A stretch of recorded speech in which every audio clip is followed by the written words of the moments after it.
ladies and gentlemen. Thank you for listening. Thank you for downloading. And thank you for subscribing to the latest edition of the 12 Kyle podcast. I am your boy, 12 Kyle. Man, check this out. On this episode, what I'm going to talk about is the prime effect. This will be part 2. Now, if you're thinking, well, what happened to part 1? Part 1, actually, I recorded back in December of, I think it was 2022.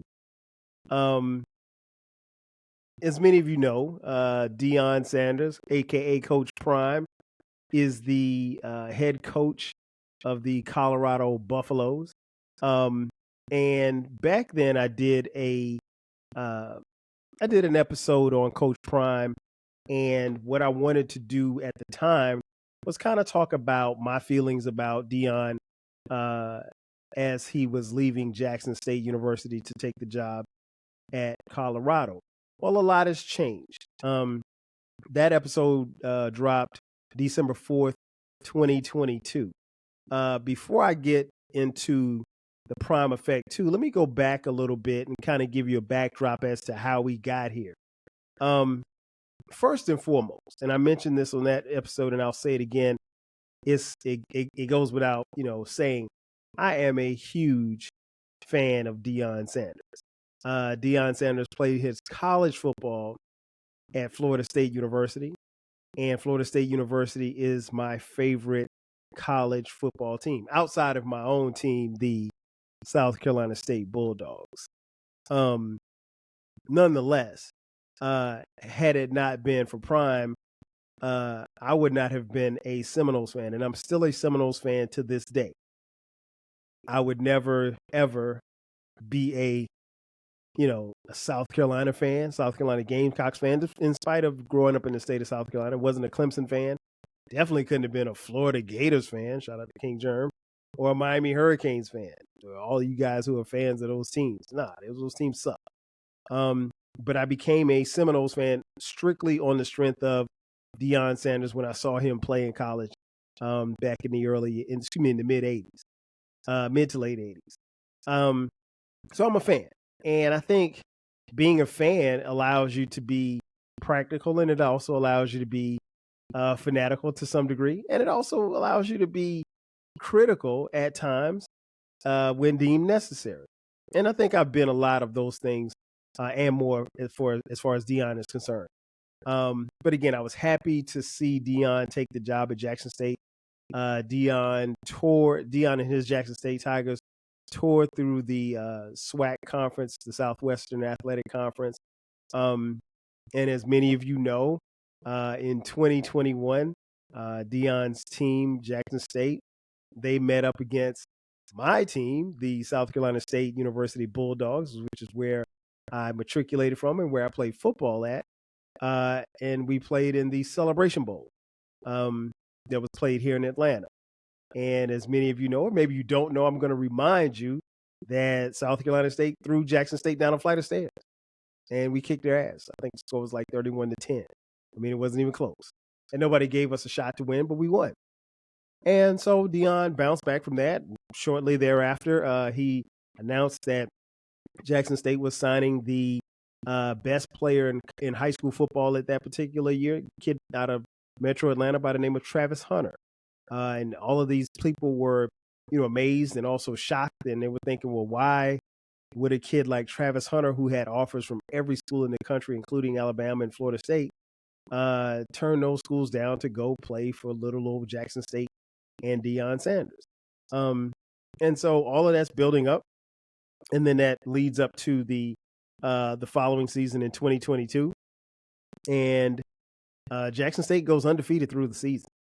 And Deion, as I mentioned on that podcast episode, he did an interview with 60 Minutes. And on that interview, he made mention of the fact that if he were to be approached by a Power Five, the bigger white schools, that, he would consider leaving Jackson State. And that interview, set a lot of people off. But, as I mentioned on the first episode, the Prime Effect Part 1, was that, I knew then that he would at least consider it if given the opportunity. So again, I dropped the episode December 4th, 2022. He announced that he was leaving, and when he announced that he was leaving Jackson State, the reaction and the fallout was split right down the middle. I mean, you had a faction of people, a lot of people, who were very happy for him. They were like, okay, well, hey, this is your shot. They wanted to see him shine at the quote unquote big time. And then there were people who were very upset about him leaving, given the fact that he proclaimed himself to be the savior, not just for Jackson State, but for other HBCUs, which I thought was ridiculous because he couldn't speak for my HBCU. He couldn't speak for any other HBCU other than the one that employed him. Nonetheless, Deion moved on. And I dropped that episode right after he made the announcement, but he still had one more job to do at Jackson State, and that was his team, like I said, was undefeated. They were to play in the Celebration Bowl for the second year in a row, this time not against my South Carolina State University Bulldogs, but against the Eagles from North Carolina Central. They played in the game 2 weeks later, and the game was here in Atlanta, a game that I attended, and they lost. They lost in overtime. So there was 2 chances that Deion had at the national championship and came up short. And like as soon as that game was over, he was on a plane to Boulder, Colorado, to start his new career as the college head football coach for the Colorado Buffaloes. Now, keep in mind, he took the job at Colorado, and Colorado had only won 1 game the previous season. So he had his work cut out for him. And so we were really going to see if the Prime effect would actually work. He made headlines. He made headlines from his first meeting with the team. I'm sure all of you saw it and heard about it. There was a YouTube video that showed it where he came in, he met with the team, and it was recorded, and he told the team, hey, I'm bringing my own luggage, and it's Louis. And what he meant by that was like, hey, some of these players, some of you guys on this team, you're not going to make it. And the thing is, people don't understand. You can't actually kick a kid off the team because they're in a scholarship. But what you can imply is that, well, hey, you won't play here. And if you tell a kid they're not going to play there, then ultimately they're going to leave. And so he encouraged many of them to jump into the transfer portal, which is the college version of free agency, if you will. And a lot of them did. And he brought in a lot of transfers from the transfer portal, and he built up a roster. And so everybody was really confused or not really sure as to how this is going to work. I mean, the majority of the team, I think it was something like 60 kids were all either transfers or they came through the transfer portal or junior college kids. So he had basically a team, I guess in the best way I can put it, he basically had a team of all-stars, if you will, kids from every corner of the United States. And he also brought his luggage because he brought his son, Deion Sanders, who was the quarterback at Jackson State. He brought his other son, Shiloh Sanders, who was the starting free safety at Jackson State. And he brought the aforementioned Travis Hunter, who, at Jackson State was not only just the best player on that level, but one of the best players in college football. And so he was bringing luggage. He brought a few other players from Jackson State as well. And so you had all of that playing in the backdrop. And then the season was about to begin. Now, the buzz that was created from the time that Coach Prime got there through their spring game, tickets were their spring game was sold out. It was covered on ESPN. Nationally televised on ESPN. There was a huge buzz because no one knew what to expect. And I always said, in football, the hardest game of the season is the first game. And the reason why is because you don't have any film. You don't know what a team is going to do. You don't know about their personnel. You don't know what they're capable of, all of that, right? And what made this game even more interesting and more harder was because nobody knew what Colorado looked like. Nobody, not even Colorado. Nobody knew what they looked like, right? So they're coming into the first game and they're playing the first game on the road. And the first game of the season, they're playing against Texas Christian University, aka TCU. Now, the previous season, TCU was the national championship runner-up. So they basically were the second best team in the nation from the previous year, right? And they're hosting Colorado. The game's on national TV on Fox Sports. It was a noon kickoff. I'll never forget it because I was in front of the TV front and center. Not because I was interested so much in as to this game or what have you, but I really wanted to see what Colorado looked like. I wasn't sure how Deion Sanders was going to look. I wasn't sure how Travis Hunter was going to look because Travis Hunter in particular was going to be playing offense and defense throughout the game. I mean, while that used to happen back in the day, it's rare. I mean, players don't play both sides of the ball at that level, right? And so you had so many things at play here. And it was Deion's first chance at coaching on the Power 5 level in the big and having the big lights on the big stage, if you will. And so I just wasn't sure how he was going to handle it. I knew the moment wouldn't be too big for Deion because Deion Sanders, if you know anything about him, he lives for big moments. But, you know, it's different when you're coaching and you're not playing. You know, you're not hitting a baseball or you're not running down the field catching a pass or you're not intercepting a pass and taking it the other direction to the house. So he had all of that at play, right? And again, expectations were just high, but you still didn't know. And so you didn't know if it was going to be a situation where they were going to excel or they were going to fall on their face. But I watched that game, and that game was incredible.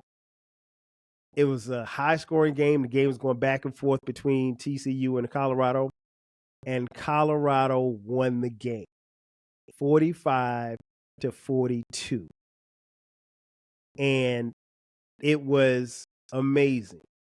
And more so, like, I think we were just really surprised at how well they played and how they looked because you just didn't know what to expect.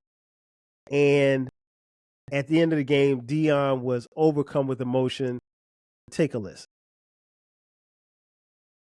And I mean, he really, was feeling it. He was feeling it. He was feeling himself, obviously. He had Shedeur there. He had Travis Hunter there in the post game on the field. And, he was almost in tears. And, then he was overcome with emotion. And I mean, like they were celebrating on the field. And it was just, even the announcers were really surprised because, again, no one knew what to expect. And so then they go into the locker room, they talk about it or whatever. And then it's time for Deion to face the media. And in typical Deion fashion, Deion gets asked a question by a reporter who Deion deemed was, he had been writing some suspect things and some negative stuff about him and the program. And Deion had this to say to that reporter. Now, that was interesting in and of itself because, Deion said that's one of the reasons why they record stuff because Colorado, well, even at Jackson State, they recorded everything. Record practices, they record inside the locker room, they record game day, they record after the games, they record the kids hanging out, all kind. I mean, like it's like a reality show TV show, excuse me. And the thing that's interesting about that is that while that's not the most conventional way of doing things, it has garnered it did garner a lot of attention for kids who were thinking about going to those schools. So, that was definitely an appeal to go to Jackson State because you're like, man, look, I can, make my brand awareness even higher because if I play well on the field and then, people can see me on social media every day, that makes me more marketable. And that is true. And to some kids, that's an appeal. And, so Deion's quote unquote receipts were there and he was able to kind of throw that in that reporter's face. And again, after that first week, Colorado was the talk of college football. It wasn't about Michigan. It wasn't about Bama. It wasn't about Ohio State. It wasn't about USC. It was about Colorado. And so their next game was going to be a home game. And they're on their home field, again on Fox. I think it was like a 1 o'clock kickoff or something like that. And it was against the Nebraska Cornhuskers. Nebraska was coming off a decent year, I guess, the previous year, but Nebraska wasn't the Nebraska that I grew up watching. But nonetheless, it's a brand name, and they had a new coach, and it was going to be interesting to see how it went. And again, they showed up and showed out. I mean, Shedeur Sanders was incredible. He threw for 393 yards, and they won the game 36-14. So now they're 2-0. And college football is still buzzing about this Colorado football team, and rightfully so. And they're getting more and more popular, and it's garnering national attention. And then they get to the third game of the season. And this game is against their in-state rival, the Colorado State Rams. And this game was interesting. And now I meant to tell you, I watched the Nebraska game. All of it is in its entirety. And so the Colorado State game, that game was also was that game at home? I can't remember if that game was at home for them or it might have been where Colorado State. But nonetheless, what was interesting about this game was the week leading up to it, Colorado was everywhere. ESPN was there. They did the game day from there, I think. Fox was there, obviously, to cover the game. They were getting talked about on national TV, on NBC. And I don't mean sports. I mean just regular shows, news. They were getting coverage, a lot of coverage. Everybody was talking about Colorado. And they were talking about Coach Prime. And this game, I think the game started at 10 o'clock Eastern time, if I'm not mistaken. That game, and I stayed up and watched the entire game. Colorado wins 43-35, right? Another crazy game for Shedeur Sanders. He throws for 348 yards. At this point, through 3 games, Shedeur Sanders is seriously being talked about as a Heisman candidate. Travis Hunter is playing both sides of the ball and looking like a baller. He unfortunately got hurt. He got cheap shotted during that particular game and got knocked out of the game. But that game went off TV at 2 a.m. Eastern Standard Time. And the thing that I remember about that Colorado State game was that everybody and their mama that I know was on social media, whether it be Twitter, IG, or Facebook. Everybody was talking about that. I mean, tweeting, texting through that game. And I mean, there's no way. And again, I'm a huge college football fan. There's no way that I'm staying up to watch a college football game at 2 a.m. But I was there for Colorado State. And it was dope, man. I couldn't. It was a really good game. And not only was it a good game, but we were still interested to see how long this wave would continue to rise. And after they beat Colorado State, man, people are talking like this team is possible that it would be that this team could possibly go to the national title game, or at the very least, people were saying that this team could be a bowl contender and that they could possibly make some noise in their division, which was the Pac-12, which now is the Pac-2, but that's another story for another day. But again, they garner national attention, and everybody was loving Coach Prime. There are people that I know, and I'm sure maybe you do too, who bought Colorado gear that don't have any ties to their program. Bought Colorado gear. I know people that bought Coach Prime's sunglasses. He was selling the sunglasses. I think his sunglasses like $75 to $90 a pop. And then there was a waiting list on the sunglasses. So if you ordered them, you might have to wait a month or two to get them.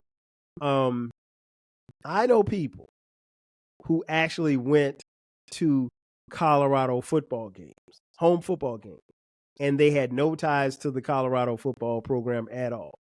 And of course, if you watched any college football that particular year, particularly early in the season, Colorado's football team was like where everybody wanted to be. And celebrities, athletes were littered on their sidelines. It was nothing for you to look over there. And I mean, it was almost like going to a New York Knicks game in Madison Square Garden and you're just looking around and you're seeing celebrities, or going to a Laker game and you're seeing celebrities all throughout Staples Arena, sitting courtside. That's how it was. And these people, these celebrities and athletes were literally on the sideline within a stone's throw of Coach Prime. I mean, I remember one game, the whole Wu-Tang Clan was on the sideline pre-game. And so when you have that type of thing going on, everybody loves a winner, right? Everybody wants to be a part of it. And you were just uncertain as to how long it would continue, but the wave had become a tsunami. And it was all about Colorado football at this point. And then it's time for Colorado to play the Oregon Ducks. They had to go to Beaverton, I think, to play to play Oregon. Oregon, I think at the time was like a top 5 team. And before the game, in their locker room with cameras rolling, coach of the Oregon Ducks, Dan Lanning. Dan Lanning had a few choice words for Coach Prime and Colorado. Take a listen. Now, that's what he said about Colorado. And he said it, again, knowing that he was in a room with cameras and microphones. And what was interesting was I saw a lot of backlash. Oh, my gosh, I can't believe he's hating. I can't believe he hates. And some people even tried to make it a race issue. Relax. I'll tell you what I tell everybody. If you never played any sports before, or you never played on that level, that's typical. There's no cookie cutter language in a locker room, ever. You know, a lot of times, it's not really a lot of disrespect. And even what he said, I didn't think it was disrespectful. It was kind of funny to me.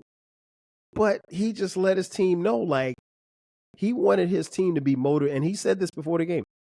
He wanted that speech to motivate his team so that they would understand that, you know, they're not on the same level as Colorado. They're above Colorado.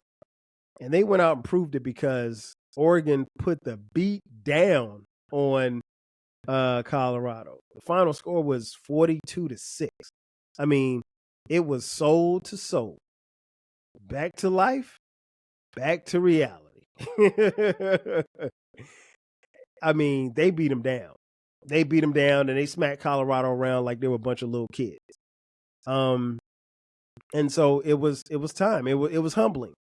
And I always thought, and me and my boys, we talked about it, like, you know, I wondered how it would be, you know, once the dust kind of settled and once they ran up against a program, because, you know, for what it's worth, you know, they had victories over TCU, Nebraska, and Colorado State, but they weren't on the same level as Oregon. While they may have been ranked, Oregon came into the season one of the best teams in college football. And so, you know, that was a barometer. That was a measuring stick. And they knew that they were going to have to pass that test. And not only that, but they'd be playing USC the following week and playing up against the returning Heisman Trophy winner, Caleb Williams. And so, you know, Colorado knew they had to work out, cut out for them and everything like that. And they beat the hell out of Shedeur Sanders. Deion's son got thrown around like a rag doll at quarterback.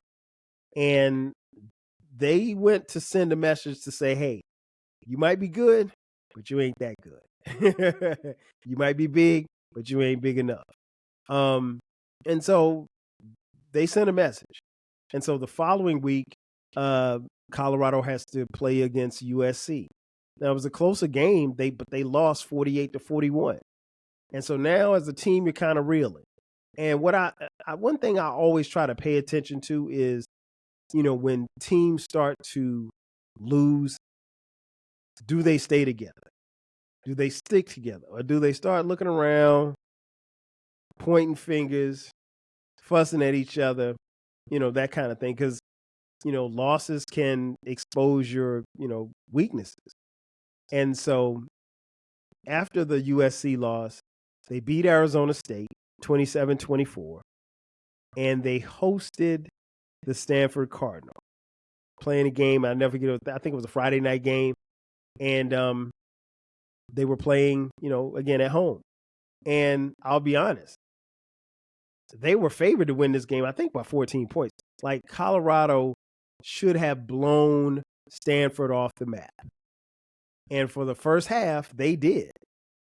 That game the score was 29-0 at halftime. Colorado could do no wrong. But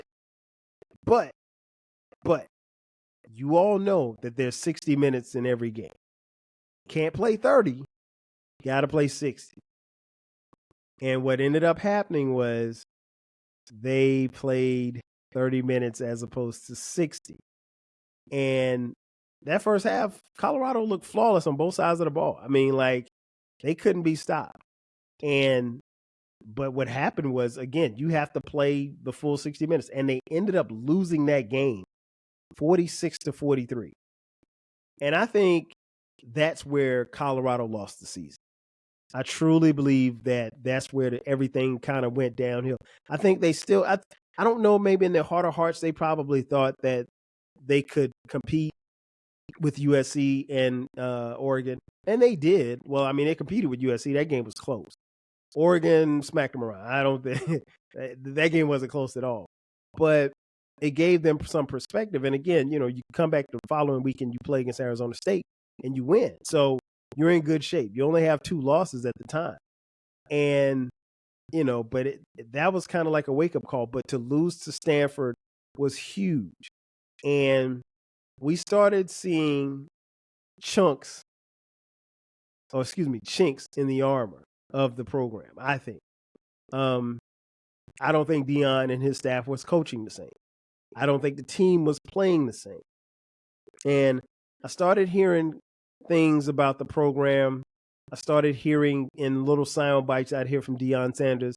It would sound, because at this point in time, in these losses, in particular, Deion Sanders was taking a beating. He was the most sacked quarterback in college football. Now, what's interesting was, statistically, he was one of the best quarterbacks in college football at the time, but he was getting sacked 6-7 times a game and getting hit repeatedly. And that stuff takes its toll on your body, and it takes a toll on your game, because as a quarterback, you don't want to stand in there and keep getting punished. And it became clear that the weak link of the Colorado football team was their offensive line. And, but what can you do? You can either coach them up and get better, or you can start pointing fingers. Now, the one good thing, I think, that happened that weekend that they lost to Stanford was, they still got even more recognition. In spite of the devastating loss, they were actually praised and spoofed on Saturday Night Live. The game happened Friday night. Saturday Night Live actually did a spoof of them on the Weekend Update with Colin Jost, the host of Weekend Update, along with Michael Che, and Keenan Thompson played Coach Prime. And this skit was hilarious. Take a listen. Now, the good times would not last after that. Colorado would go on to lose their next 5 games after the loss to Stanford. They lost to UCLA, Oregon State, Arizona, Washington State, and Utah. Deion Sanders would eventually be knocked out for the last 2 or 3 games. He had something wrong with his back. I think they said he had a broken bone in his back, his lower back. And after the Cardinal loss, I think, or even before then, like I said, there was some chinks in the armor. And more specifically, I think what we started seeing was what we call daddy ball. Now I can't take credit for that. I got to give credit to my man Big Larry from South Carolina State. Big Larry, he said that in our group. He said that Coach Prime is playing daddy ball. And what I mean by that is when a father who's coaching his son is strictly looking out for his son and his son's well-being and really forgetting about the team. Maybe even treating his son a little bit better than he does the team. Now, in this dynamic, Coach Prime is the coach. He's the head coach. He recruited every kid that's on that, well, not every crew, but he signed off on every kid that's on that team to be on that team. And the star quarterback is his son. And you can't have preferential treatment for the son just because he's the star quarterback. And I remember him saying something in a press conference. He was like, we got to make sure we protect Shador. We got to take care of Shador. We got to make sure he's upright. And while that doesn't sound like a lot, it does also sound like a guy who is concerned about his son, and you're forgetting that there are 90 other players on the team. Football don't work like that, Coach Prime. It just doesn't. And so I saw a lot of finger pointing. Saw a lot of, there was rumblings of jealousy. There was rumblings of, preferential treatment. Now, whether or not that stuff ever came to be true, I'm not sure. I'm sure we'll find out one day. And then Coach Prime did the unthinkable after a loss. He threw his offensive line under the bus. Take a listen. You can't do that. You can't do that. No matter how bad things are, and the offensive line was bad. We make no mistake about it, but they also abandoned the running game. So if you open up the game and you're throwing the ball 50 times a game, then yeah, your quarterback's going to get hit. I'm sorry. Your quarterback's going to, especially against that offensive line. But instead of criticizing instead of criticizing the offensive line, what you have to do is take some type of accountability and say, hey, we got these guys here. We're going to keep coaching them. We're going to keep making them better or keep working with them. I mean, maybe you design plays to get the ball out of Deion Sanders' hands faster. They even went as far as to demote the offensive coordinator and have somebody else come in and call plays. Which I don't necessarily know that I've heard that. I'm sure it has happened in college football. We see it happen from time to time in the pros, but when you get demoted like that as an offensive coordinator, your job is done.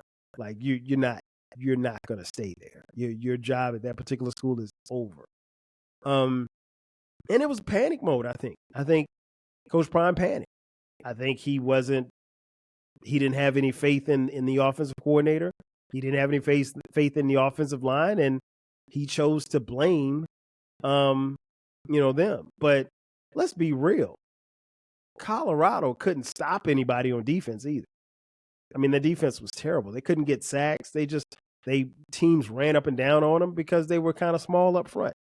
And I think part of the problem that Deion had was in his recruiting and his bringing in of talent. Skill guys he got the Travis Hunters. He had dope receivers. He had pretty good corners. Secondary was good. But the thing that you have to remember about football is a very simple sport. And I speak for someone who played, from Little League all the way through college. And one thing my dad taught, he coached me as well. One of the things he always told me when I was like 8, he said, football is a simple sport. He said the team that blocks the best and the team that tackles the best and the team that doesn't make mistakes, that's the team that wins. And that happens. It happens every Saturday, every Sunday.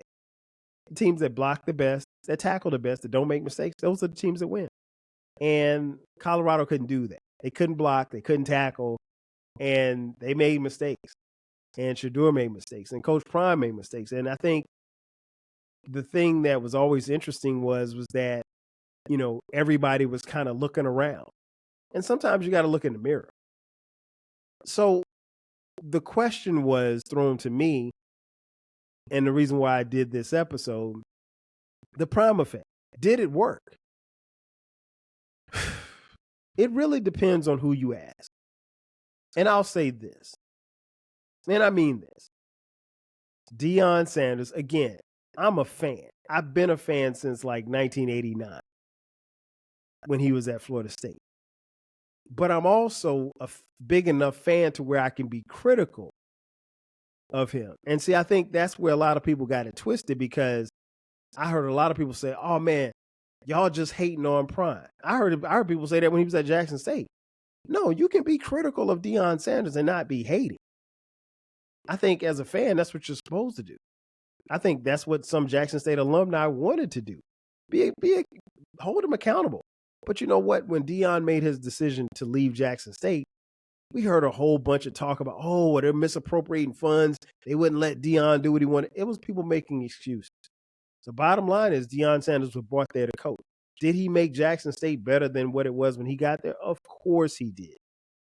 And I said then on the first episode, I wasn't upset that he left, but he wasn't leaving my alma mater. You know what I'm saying? If he was at South Carolina State, I'd feel away. I'm not going to lie. I'd feel away. And I know Jackson State alums that felt away about him leaving. I don't think he sold out, but there's a lot of people that thought that he did. And then there was even more people, particularly in the Jackson community, that really felt bad when during this season here, 60 Minutes came a calling again. And Deion threw some not so subtle shots at Jackson, the city, and the school. Didn't look good. But at the time, Deion was riding the wave. This is when they were like 3-0 when they interviewed. By the time the interview aired, they were on their downward spiral. And so, you know, you just can't do that. But again, I think you can be very critical. And don't mistake criticism for hate. Because everybody's not hating. I would like to see him do well. But you can't defend going to Oregon and getting your doors blown off. You cannot defend being at home against a team that you were supposed to boat race in the Stanford Cardinal. You were up 29-0. Do you know the odds of you losing a game when you're up 29-0 at halftime? I mean, it'd be different if you were playing against the Kansas City Chiefs. I mean, you can't stack a lead like that on a team like that. No lead is safe, I should say.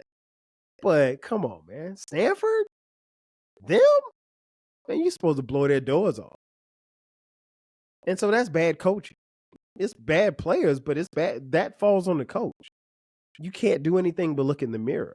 And I think, you know, Prime has his fans, and Prime also has his apologists too. I'm a fan. I'm not an apologist. You guys know me. I don't talk a lot of sports on my podcast, but when I do, I'm gonna keep it real, but I'm gonna be objective about my sports takes. And no, he didn't coach well at all. And, you know, to throw the offensive line under the bus, now the offensive line was terrible, but there's a way that you can say certain things.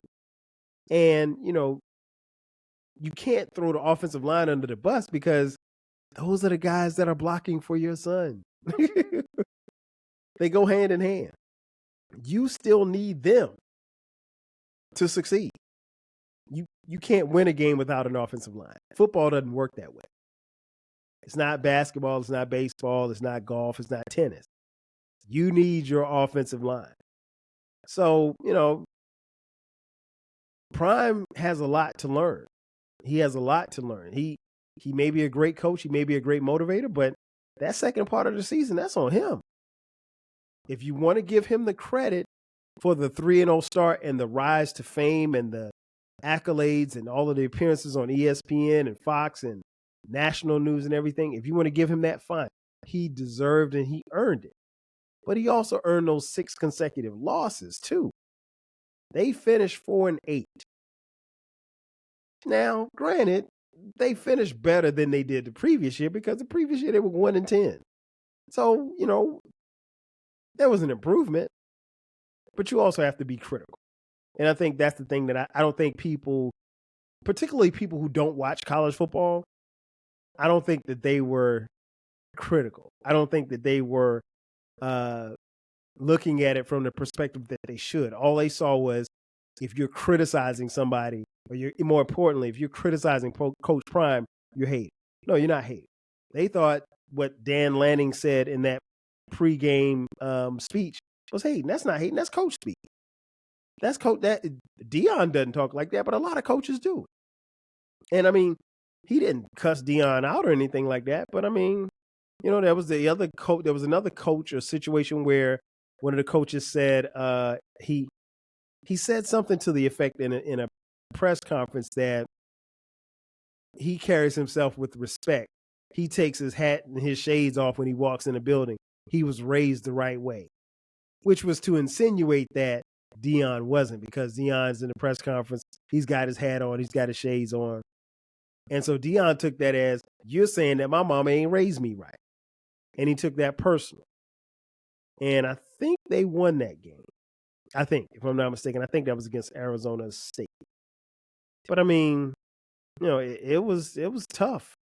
It was tough, but that's what comes with the territory. So, did the Prime effect work? I don't know. It depends on who you ask. Deion brought millions of dollars into the local Boulder, Colorado economy. I mean, again, the games were sold out. The games were all on national TV. They had celebrities galore on the sideline. I'm not even going to name the celebrities. I mean, there were so many. You know who was there. Until it got cold. Until they started losing. And once they went on their losing streak, I ain't see a lot of celebrities over there. And it was cold too. Nah, bro. Everybody loves a winner. Everybody loves a winner. Would they have been out there if Prime was 8-1? Probably. Because it was still the hot thing. But if you're not winning, those celebrities, they aren't fans. They're friends of the program, I guess. But, so a couple of them were there at Jackson State. And they haven't gone back to Jackson as far as I know. So they're there for Prime. They're not there for anybody else. And if Prime's not there, they're not there. So did it work? I mean, it depends on who you ask. Coach Prime was actually named Sportsman of the Year, Sportsperson of the Year by Sports Illustrated, which is a prestigious award. But why? I mean, this team did finish 4-8. They didn't make a bowl game. Why would you give him Sportsperson of the Year? I mean, Coco Gauff could have gotten it. I don't know. I mean, if you wanted to keep it in college football, Jim Harbaugh, I don't know. Nick Saban, anybody. Sportsperson of the Year. Not the best college football coach. Sportsperson of the Year. Patrick Mahomes, I mean, he won a Super Bowl. I mean, like, come on, man. I mean, and I get it. I guess Sports Illustrated is trying to sell magazines. Coach Prime did appear at one point in time this year on the cover. So, I don't know. But I mean, did it work? Did the Prime effect really work? It depends on who you ask. There was a lot of good that came out of this season. And I don't think that should be lost. In conclusion, I think the future's bright for Coach Prime. I think he did a lot of good things. I think he set a precedent for, the way that he handles social media and putting the image and the brand of Colorado football on the map. And I think he's given other universities and schools templates to follow. Maybe not as much on social media, but, at least to do certain things. He's made that be somewhat of a reality show. I mean, like, their YouTube channel, there's content up damn near every day, even if it's just the kids hanging out in the cafeteria or on campus. And it's shot and filmed by his oldest son, Bucky. And so, he's kept it in the family. His family's been there. And of course, Deion has battled through, physical conditions with his toes. I think he had 2 toes amputated. So he always says he's 8 toes down. And he's fought through that and come out on top. And I'm rooting for him health-wise, that he continues to prosper. But, you have to be honest with who Deion Sanders is, who Coach Prime is. He's a salesman. He sells himself. He sells his brand. He sells the university. But more importantly, he's always going to sell himself. And he's always going to bet on himself. And so I don't think it would be fair or smart to bet against him. But I will say this much. The honeymoon is over. Next year, Colorado should be better than 4-8. His sons are both coming back. Travis Hunter's coming back. And presumably, this will be the final season that they will be in Boulder. The question I have is, especially if we're playing daddy ball here, what's going to happen when they leave? I mean, because Deion's not going to the NFL. He's already said he has no interest in coaching at the NFL level because he doesn't feel like he can coach grown men. So what's next? There are kids now who are in the class of 2025 that like what Colorado has and like what they have to offer, but they're a little skeptical about committing to going to school there because they don't know if Coach Prime is going to be there. So again, the question begs to be asked, did the Prime effect work? It did, to a degree. And to another degree, it didn't. The Prime effect could have worked at Jackson State. He could have done everything that he's doing now on a smaller scale, but he could have done it. Keep in mind, he never won a championship. He won a conference championship, but never won a black college national title. And ultimately, he wants to win a college football title. But the Prime effect is going to have to go to the next level. We just saw in college football what it was about. We just saw Michigan at the time of this recording win a national championship. And they did it with defense. They did it with running the ball and just beating people up. And you got to be big up front on your offensive and defensive line. And Coach Prime has to recruit. I don't care if he gets them from the transfer portal. He's going to have to get a bigger offensive and defensive line if he expects to win. It can't just be about the fast guys on the outside. It can't just be about your son at quarterback.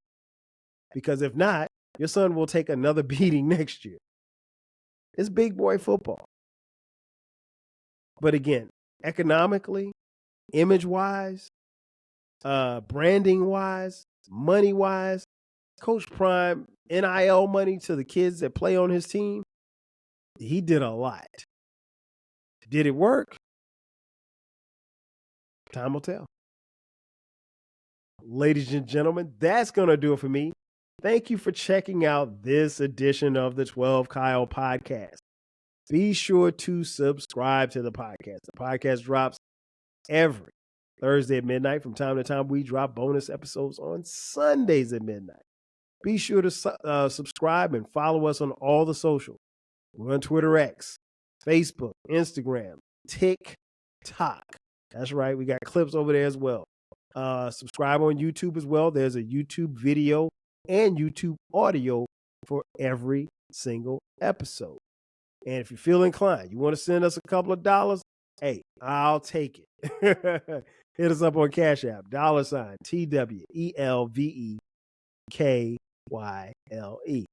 Again, that's going to do it for me. I am your boy, 12 Kyle.